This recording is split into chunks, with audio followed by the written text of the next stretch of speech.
अर्चनीय वंदनीय सद्गुरुदेव पूजनीय संतजन, इस उपदेश को सुन रहे अध्यात्म प्रेमी सज्जनों, देवियों, माता एवं बहनों,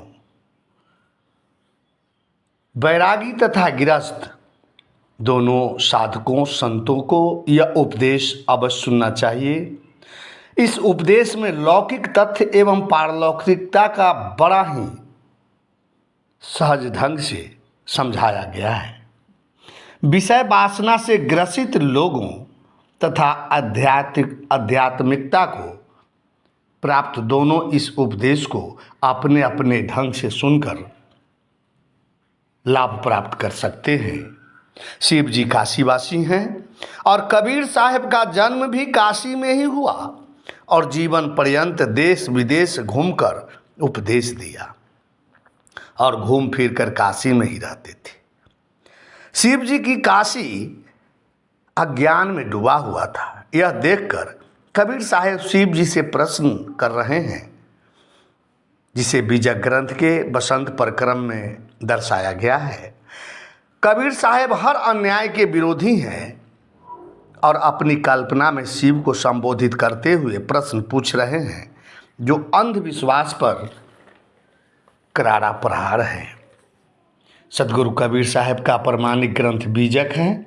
आज का यह उपदेश कबीर साहब और शिव जी के बीच का संवाद है, जो बीजक ग्रंथ के बसंत प्रकरण से है।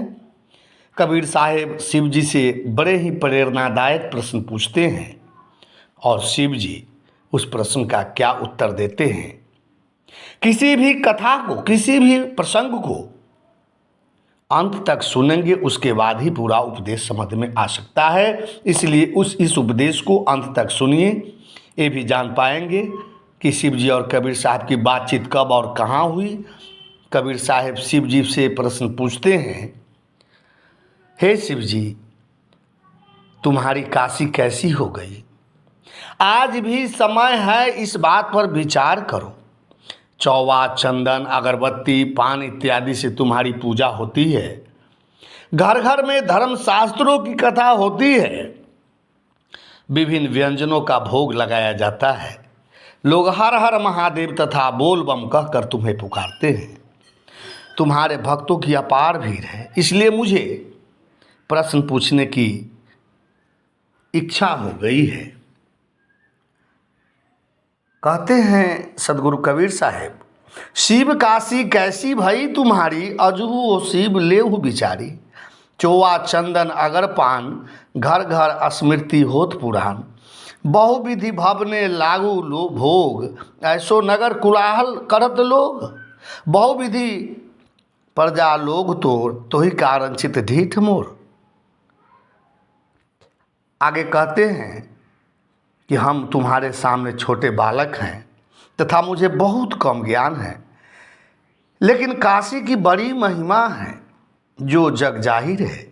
काशी में मरने से हत्यारा भी मुक्त हो जाता है, दुराचारी को भी मुक्ति हो जाता है, जैसा कि धर्म ग्रंथों पुराणों में लिखा है। हे शिव जी, मैं तुमसे प्रश्न पूछता हूँ कि नाना प्रकार के जीव शरीर छोड़कर कहाँ समा जाते हैं, कैसी दशा प्राप्त करते हैं।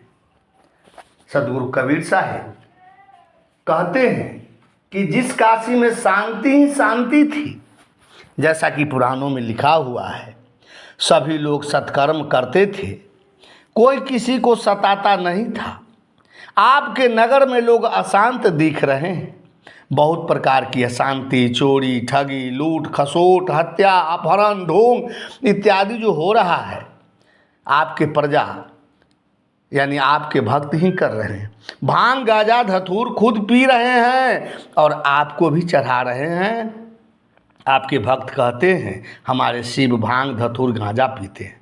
इसी कारण से मेरा चित्त कहने का साहस कर बैठा है। जहाँ आप जैसे योगी आत्मज्ञानी सत्पुरुष हैं, आप प्रत्येक के घट घट में विराजमान निस्वरूप चेतन आत्मा हैं। आपके पूजने वाले बाहर में खोज रहे। ये मेरी समझ में नहीं आ रहा, क्योंकि मैं बालक हूँ, आपके सामने बच्चा हूँ। आप कृपा करके बताइए, जो लोग आपके नगर में उद्यम मचा रहे हैं, उत्पात कर रहे हैं, ऐसे जीव, ऐसे प्राणी मरकर कहाँ जाएंगे, कहाँ समाएंगे? हमरे बलकवा का यही ज्ञान तोहरा को समझावे आन, जो जेहि मन से रहल आए, जीव का मरण कहू कहाँ समाए। सदगुरु कबीर साहब शिव जी को ध्यान दिलाते हुए प्रश्न पूछते हैं कि तुम्हारी काशी नगरी की महिमा के झांसे में पड़कर यदि प्राणियों का कल्याण नहीं हुआ तो यह दोष उसका नहीं, यह सब दोष हे शिव जी तुम्हारा होगा। ताकर जो कहूँ, ताकर जो कछु होए काज, तही दोष नहीं साहब लाज। कबीर साहब के सारे प्रश्नों को सुनकर शिव जी हर्षित होकर कहते हैं, सुनो कबीर जहाँ हम, सुनो कबीर जहाँ हम हैं वहाँ कोई दूसरा नहीं है, यहाँ यमराज भी नहीं आ सकता। जो मेरे यहाँ आ जाते हैं वह मुक्त ही हैं। कबीर साहब अंत में कहते, दिनचारी मन धरहूँ धीर, जस देखे तस कहाँ कबीर। झूठी महिमाओं के झांसे में पड़कर भले ही अचेतन प्राणी 4 दिन संतोष बांध ले, अंत में अपने अपने कर्मों का फल भोगने पड़ेंगे।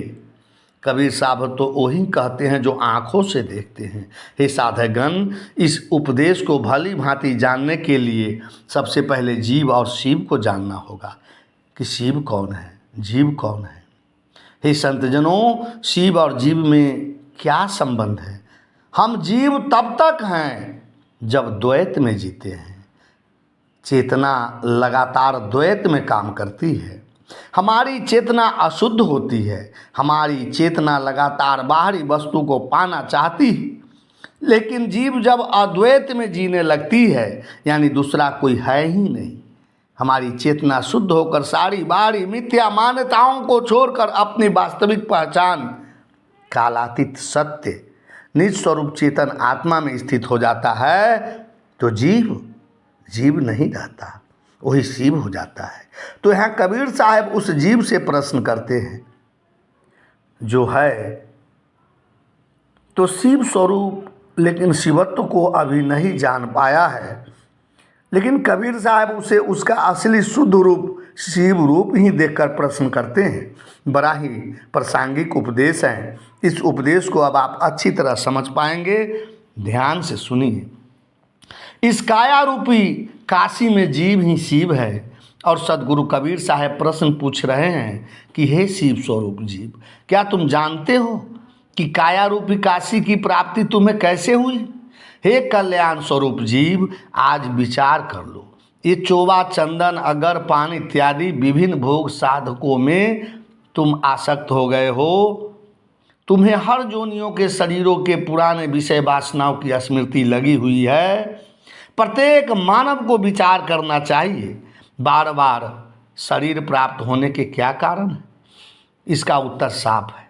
उसे पिछले शरीर में पहले भोगे हुए भोगों का संस्कार लगा हुआ, उसी संस्कार के कारण उसे पुनः वैसा ही संस्कार उत्पन्न हो रहा है और फिर शरीर छोड़ते वक्त वह संस्कार फिर अगले शरीर का कारण बनता है। जैसा कर्म करता है वैसे ही शरीर की प्राप्ति होती है। मनुष्य विवेकशील प्राणी है। उसे सभी कार्य करते हुए उक्त कार्यों में आसक्ति का त्याग करते रहें, क्योंकि साथ कुछ जाने वाला नहीं। अगर आसक्ति छोड़कर निष्काम भाव से काम करते हुए शरीर का त्याग किया जाए तो आवागमन से निश्चित ही मुक्त शिवत्व को प्राप्त होता है। बहुविधि भवने लागू भोग, ऐसो नगन कोलाहल करत लोग। बहुविधि प्रजा लोग तोर, तेही कारण चित ढीठ मोर। हमरे बलकवा के यह ज्ञान तोहरा के समझावे आन। जो जही मन से रहल आए, जीव का मरण कहूँ कहाँ समाए। इस मानव शरीर में अनेकों प्रकार के भोग लगा हुआ, इसलिए संसार नगर में कोलाहल करते हैं। पूर्व जन्म के संस्कारों एवं वासनाओं का अनुरूप कोलाहल करते रहते हैं। बहुत प्रकार के पुत्र परिवार इत्यादि रूपी प्रजाजन के कारण चित्त ढीठ हो गया, जिसके कारण वह मैं मोर की भावनाओं से ग्रसित है। स्वाभाविक है, भोग वासनाओं तथा मोह माया के कारण अज्ञान दृढ़ हो जाता है। मेरे शिष्य को यह ज्ञान है, जीव शिव स्वरूप है और वासनाओं के कारण आवागमन होता है।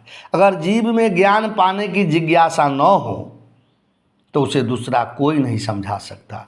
अगर दुख, दुर्दशा, नरक, आवागमन की प्राप्ति होती है तो जीव का दोष है। इसमें साहब को लाज दोष नहीं।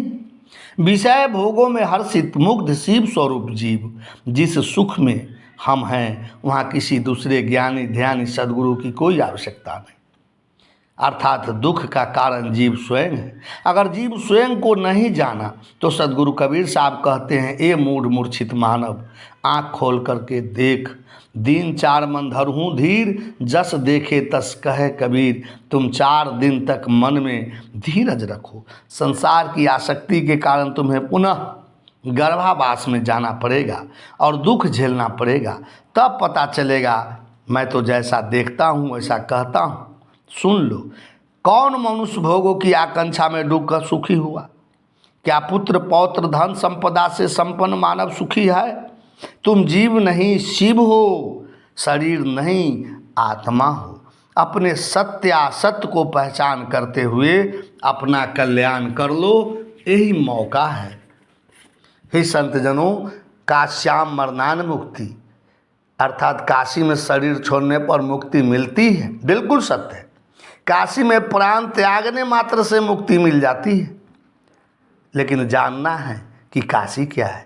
आध्यात्मिक जगत में काशी कोई भौगोलिक जगह नहीं है, बल्कि यह शरीर की वह अवस्था है जहां आपका प्राण छूटते समय जीवन के सारे संकल्प विकल्प समाप्त हो जाते हैं।